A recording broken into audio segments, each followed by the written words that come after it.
Welcome to the Akashic Reading Podcast, presented by AkashicReading.com, the place where you can learn to access your soul's wisdom, or at least stop digging the hole any deeper. I'm your host, Terry Uktana, and today we'll be examining the fact numerology is a category of systems for understanding the world which are not necessarily in agreement. We'll look at what each are useful for and how to engage with them to support and enhance your spiritual path. When someone tells me they read tarot, I immediately know the basics of what they're doing. I'll be interested in knowing what deck or decks they use and why, what layouts they use, and what their practice focuses on as topics in general, but I don't have questions about the service they're providing because tarot is a system. A deck of cards separated into major and minor arcana, suits with court cards, and images either unique to each card or stylized and simplified for the minor arcana. The process is similar for anyone telling me they practice astrology. It's assumed they mean Western astrology versus Chinese or some other variant, as that's what's most commonly practiced here.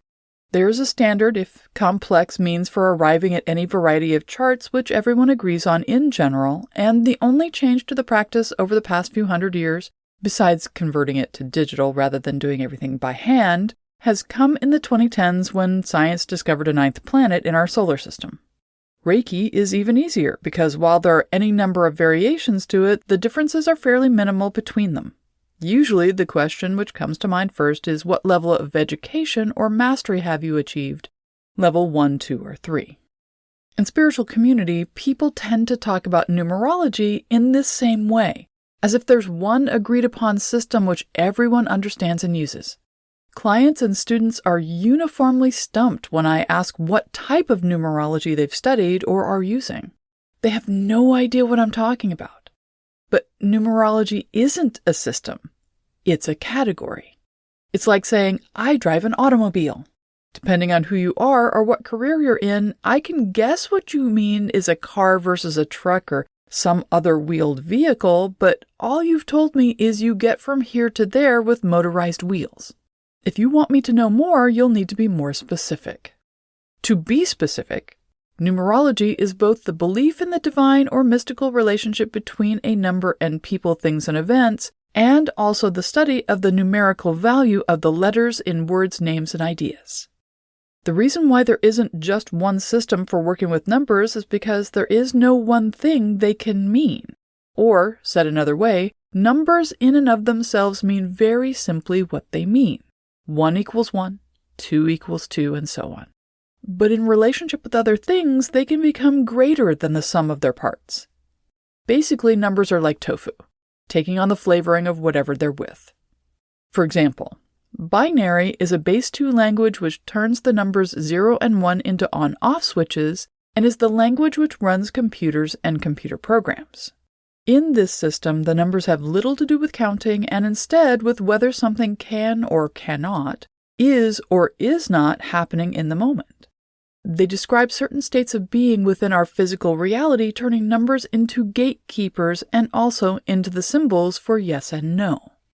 In contrast, hexadecimal, also base 16 or hex, represents numbers using a base of 16. Unlike the common way of representing numbers using 10 symbols, hexadecimal uses 16 distinct symbols, most often the symbols 0 to 9 to represent 0 to 9, and A through F, either uppercase or lowercase, to represent values 10 to 15. This is the language used by computers to understand what color should be shown on your screen. It's also the human-friendly way to understand the complexity of binary language for those who need to work with it on a regular basis. And of course, every database, government agency, and bureaucracy use their own numbering systems to represent whatever is most important to them. The TV show MASH poked fun at this regularly through the character of Radar, who understood all the forms, number systems, and arcane symbols necessary to keep the camp running, while at the same time being clear it was all made-up crap which had no relevance other than being a means for the staff and their patients to survive. These are just some of the ways in which numbers have meaning in the secular world. There are, of course, entire careers based on mathematics and what numbers are capable of meaning and doing, plus science utilizes them in amazing ways, from the Hadron Collider helping us further understand the foundation of the physical universe, and how it comes into being from the Akashics to all the different space agencies working to help us understand Mars with their rovers. In spiritual community, there are several numerology systems currently available to seekers and practitioners. The simplest is to associate numbers with the letters of the Roman alphabet. This way you can get a numerical value for your name or other words and seek connections and correlations. Astrology utilizes math calculations to understand the influences of the stars and planets on you and the life you're leading. To greatly overgeneralize, various numerology systems can be incorporated into this to connect individual numbers with aspects of personality, leading to numerology charts which simplify what a full astrology chart provides. Tarot cards each have an assigned number which not only determines their relationship to each other, but creates an association between that number and their core meaning. We can see stories unfold in each suit from the ace, which is 1, to 10, or back again if read in the opposite order. We can see the unfolding transformation of a human being's life or role in a situation through the major arcana, evolving internally via the 0 to 10, then externally via the 11 to 22. This loop closes with the revelation in 22 that the seemingly wise person who has emerged from this epic journey truly knows everything and yet nothing, and therefore returns again, wiser, to begin the journey of the fool in 0. Beyond all these are numerology systems which are spiritual paths unto themselves. Gematria is a Hebrew alphanumeric code or cipher which was used in biblical times and later adopted by other cultures. It's still widely used in Jewish culture. Similar systems have been used in other languages and cultures such as the Greeks' isopsephy and later Arabic abjad numbers and English gematria. Similar but different than Hebraic gematria, as I've never heard the Arabic or English systems causing schism within a culture or potentially destroying entire economic systems. The major difference between gematria and other forms of numerology is in the meaning, not of the numbers associated with the letters, but the meaning of the letters themselves. Each letter of the Hebrew alphabet has its own spiritual meaning, much like a tarot card. In Torah scholarship, and more intently in Kabbalah, they are meditated on, studied, used as gateways to a fuller understanding of Yahweh, as well as the universe and much more. When numbers are added to this, the meanings take on further dimension, and the associations between them expand exponentially. In this system, words and their variety of meanings can be seen to be related to or associated with other words which have the same numerical total.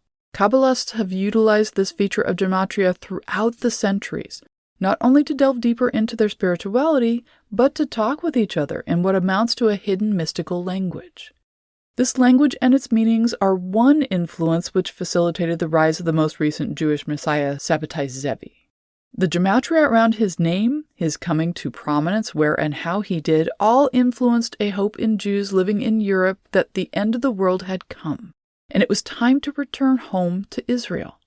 In other times, this might just have been an interesting event watched by other cultures. However, when this happened, the 1600s, there were no countries as we understand them today with centralized governments and banks. Instead, there were rulers of various types, ruling everything from small valleys to sprawling empires, all of which tried to avoid moneylending for the most part because it was against their religious practices.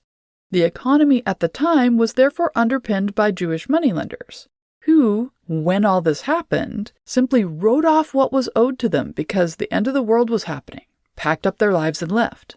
As you might imagine, having all the banks close their doors at once and have all debts erased threatened to change the status of pretty much everyone, meaning the rich were so no longer, and they had little hold over the little guy who was no longer quite so little.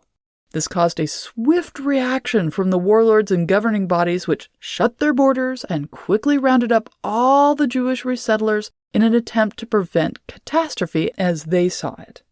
The story of Sabbatai Zevi is fascinating, and if you want to know more, I recommend the book Sabbatai Zevi, The Mystical Messiah by Gershom Scholem. For a primer on gematria, I recommend the book The Sefer Yetzirah. But wait, there's more! Beyond these, there is the less known in the West Vedic numerology and the Chaldean system, which were both influential on the West throughout ancient times up to the Victorian period. The Chaldeans were ancient people who ruled Babylonia from 625 to 539 BC. Chaldean numerology is used to recognize the energy changes which occur when someone speaks or thinks.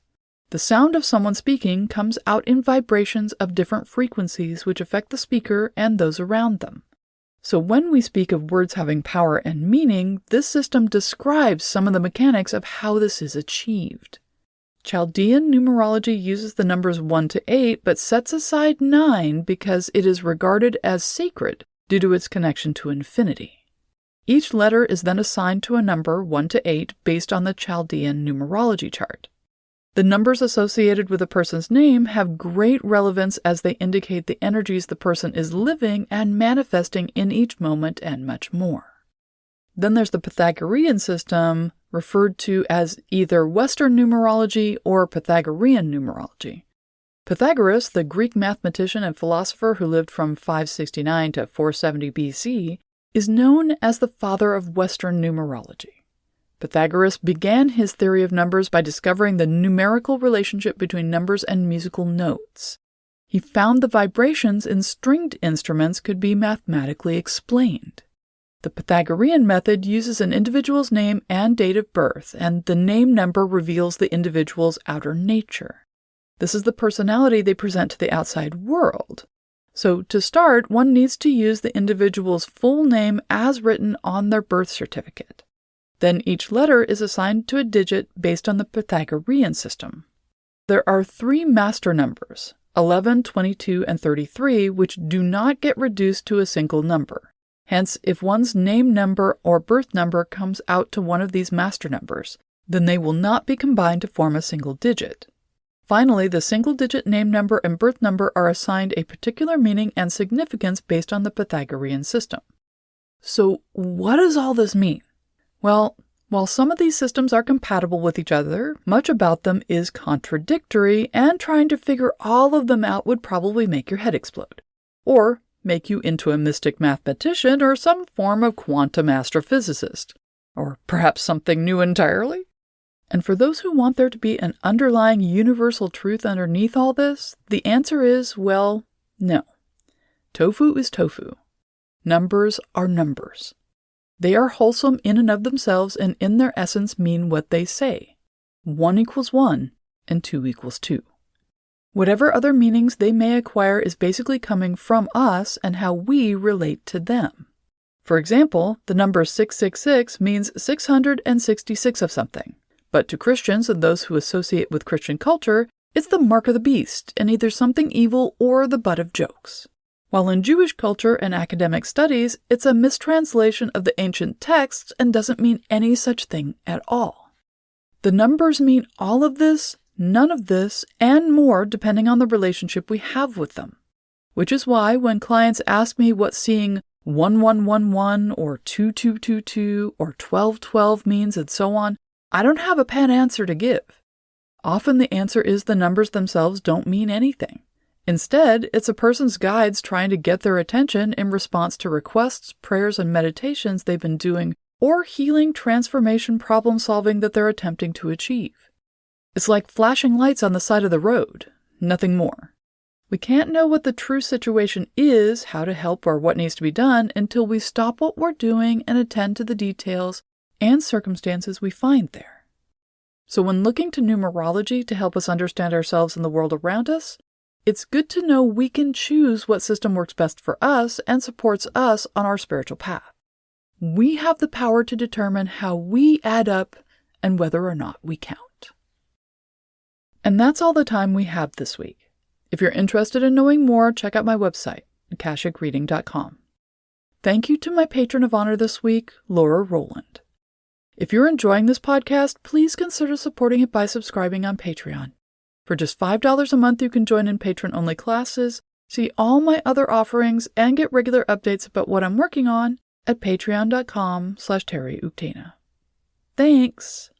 Bye.